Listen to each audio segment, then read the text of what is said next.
नमस्कार दोस्तों, पीडब्ल्यू ज्ञान कोश पर आपका बहुत बहुत स्वागत है। दोस्तों, कोविड 19 ने जिस तरीके से एक तबाही मचाई थी पूरी दुनिया में, वो कोई नहीं भूल सकता। और ऐसा ही कुछ सिनेरियो अब चाइना में एक बार फिर से देखने को मिल रहा है, क्योंकि एक नया वायरस है, उसका आउटब्रेक देखा गया है। नो डाउट ये वायरस बिल्कुल नया नहीं है, इसके आउटब्रेक पहले भी हुए हैं, बट मोर और लेस यहाँ पर जिस संख्या में पेशेंट्स आए हैं ना चाइना के हॉस्पिटल्स में, ये वाकई में बहुत ही ज़्यादा कंसर्निंग है। तो ऐसे में सवाल ये उठता है कि एक बार फिर से हम लॉकडाउन वाले फेज में चले जाएंगे, क्योंकि ये जो सिम्टम्स है ना इस वायरस के, ये कोरोना के या कोविड के सिमिलर ही दिखाई पड़ रहे हैं। आप यहां पर देखो चाइना में किस तरीके से हॉस्पिटल्स हैं वो भरे हुए पड़े हैं, और ज़्यादातर ये केसेस देखे गए हैं चाइना के जो नॉर्दर्न प्रोविंसेस हैं उधर, जैसे बीजिंग यहाँ की कैपिटल है उसके आसपास वाले एरिया में। और एक इन्फ्लुएंजा ए के केसेस भी देखने को मिल रहे हैं, जो कि जनरली इधर जापान, साउथ कोरिया, वहां पर भी। तो देखो, एक तो सबसे बड़ा कारण यहां पर हमें समझना होगा कि विंटर सीजन होता है ना, तो इस टाइम पर ठंड जबरदस्त पड़ती है। हमारे ही अभी देखो कड़ाके की ठंड पड़ रही है, तो वो तो और भी ज्यादा नॉर्दर्न रीजन आ गया चाइना का, नॉर्दर्न पार्ट। तो ऐसे में वहां पर और ज्यादा ठंड के केसेस बढ़ते हैं। अब ठंड में आपको पता है साइनस की प्रॉब्लम होती है, जो नॉर्मल फ्लू होता है वो भी हमारे कितना होता है, जुकाम लगना एक नॉर्मल बात हो जाती है। बट उसके साथ साथ में अगर किसी की इम्यूनिटी कमजोर है, कोई प्रेग्नेंट लेडी है, कोई ओल्ड एज में चल रहा है, कोई छोटा बच्चा है, तो उनको ज्यादा रिस्क रहता है। और वही चीज यहां पर खतरे की घंटी बजाता हुआ दिखाई पड़ रहा है। अब आप यहां पर देखो चाइना में HMPV ये वायरस बताया जा रहा है जिसका इन्फेक्शन हुआ है, बाकी दूसरे वायरसेस के इन्फेक्शन भी साथ साथ देखने को मिल रहे हैं, जिसकी वजह से हॉस्पिटल्स हैं वो लबालब भरे पड़े हैं। और जो क्रेमेटोरियम्स हैं, दैट मीन्स शमशान घाट है, वो भी मोर और लेस लाइन लग चुकी है वहां पर। तो ये वाकई में एक आई ओपनिंग अपडेट आई है हमारे लिए। अब देखो, ये जो वायरस है ना HMPV, इसका नाम हमें ध्यान रख लेना, इसका नाम है ह्यूमन मेटा न्यूमो वायरस। ठीक है, ये virus basically single stranded negative sense RNA virus है, आरएनए बेस्ड वायरस है। ये सिंगल स्ट्रैंडेड ये आरएनए है इसके बिल्कुल सेंटर में। इसकी अपीयरेंस आपको मोर और लेस कोविड जैसी दिखेगी, इसलिए जिसकी वजह से उसको कोरोना बोला गया था। बट यहां पर हम देखेंगे तो इसका इफेक्ट किस पे आता है, मेजर ये रेस्पिरेटरी वायरस है। इसका मतलब हमारी सांस की जो पूरा तंत्र है ना, सांस लेने वाला, उस पर ज्यादा असर पड़ता है। ज्यादा खतरा किसको है, बच्चों को, बूढ़ों को, और जिनका इम्यूनिटी सिस्टम कॉम्प्रोमाइज्ड है। सिम्टम्स क्या है, कोविड जैसे, जैसे कि आपको कॉमन कोल्ड फ्लू होता है वैसा, फीवर आना, कफ आना, नेजल कंजेशन, सांस लेने में प्रॉब्लम होना।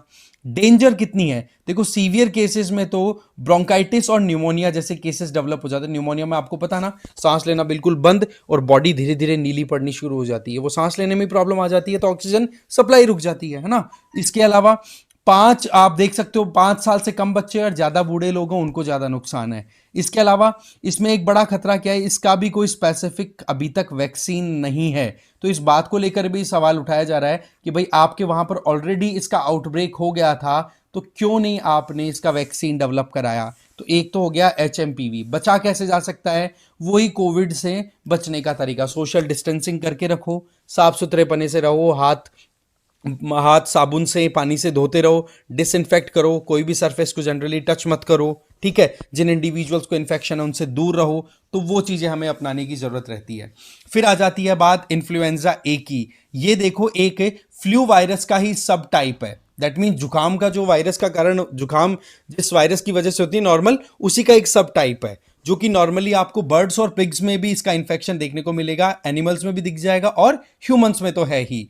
ये जनरली आपको इसके केसेस राइज दिखेंगे जब ठंड बढ़ती है। ये सीजनल फ्लू है, और ये एक साथ मासेस को बीमार करता है, फिर बहुत सारी भीड़ को एक साथ बीमार करता है। और इस वायरस के अंदर एक क्वालिटी क्या है कि बहुत जल्दी म्यूटेट करता है। दैट मीन्स जैसे ही सर्कमस्टांसेस, ज्योग्राफिकल कंडीशन ये बदली, ठीक है, तो ये खुद को चेंज भी कर लेता है, तो ज्यादा खतरनाक साबित हो जाता है। और ये एक बहुत बड़ा कारण बन जाता है कई बार पेंडेमिक्स के लिए। डेंजर क्या है, सीवियर रेस्पिरेटरी इलनेस, सांस लेने में बहुत ज्यादा खतरनाक हो सकती है। इसके अलावा कुछ कॉम्प्लिकेशन ज्यादा अगर बढ़ गई तो निमोनिया, ब्रोंकाइटिस और साइनस इन्फेक्शन। दैट मीन्स इससे हमारे चेहरे पे, हमारी आंखों में, इनमें स्वेलिंग आना, नाक का जो पूरा नेजल, हमारा पूरा रेस्पिरेटरी पूरा ट्रैक्ट है ना, वो सारा एकदम इन्फेक्शन हो जाता है। म्यूकस की क्वांटिटी बढ़ना, म्यूकस का जमना, रबड़ की तरह हो जाना, तो वो चीजें प्रॉब्लम क्रिएट कर देती है। रिस्क फैक्टर किसके लिए ज्यादा है, मैंने बता दिया आपको। ज्यादातर जो एक तो हेल्थ, जिनकी इम्यूनिटी कॉम्प्रोमाइज्ड है, बूढ़े हैं, बच्चे हैं, प्रेग्नेंट वुमेन है, उनको बहुत ज्यादा रिस्क रहता है। बचने का तरीका देखो, इसका वायरस, इसका वैक्सीन अवेलेबल है फ्लू के, तो वैक्सीन टाइमली ले लिए जाए। साथ ही साथ प्रॉपर हाइजीन आप अपने आसपास में मेंटेन रखें, और जो दूसरे बीमार हैं उनसे दूर रहें, और कुछ ऐसा खाना पीना रखें जिससे कि आपकी इम्यूनिटी इंप्रूव हो सके।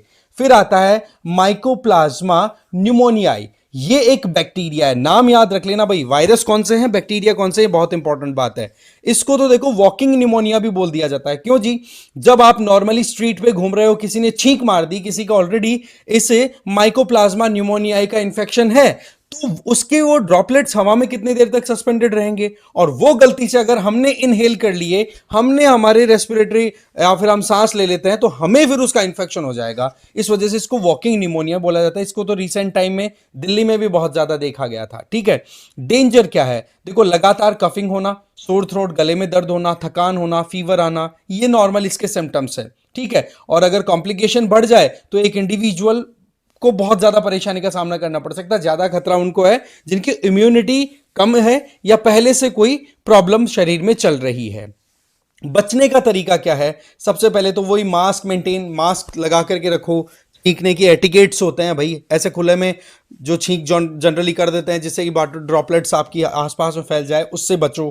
ठीक है, और जहां पर इंफेक्शन है वहां पर मत जाइए। ठीक है जी, तो कुल मिला करके, और मेडिकल एडवाइस लेते रहिए या फिर मॉनिटरिंग में रहिए प्रॉपर, वो सारा एक तरीका हो सकता है। बाकी जनरल तो हमें कोविड के टाइम पे एक्सपीरियंस अच्छा खासा हो ही गया, वो तो कौन भूल सकता उस एक्सपीरियंस को। तो वैसे मास्क पहनो, वैक्सीनेशन लेने की जरूरत है जहां पर वैक्सीन से प्रिवेंट हो सके कोई बीमारी, हेल्दी डाइट होनी चाहिए, है ना।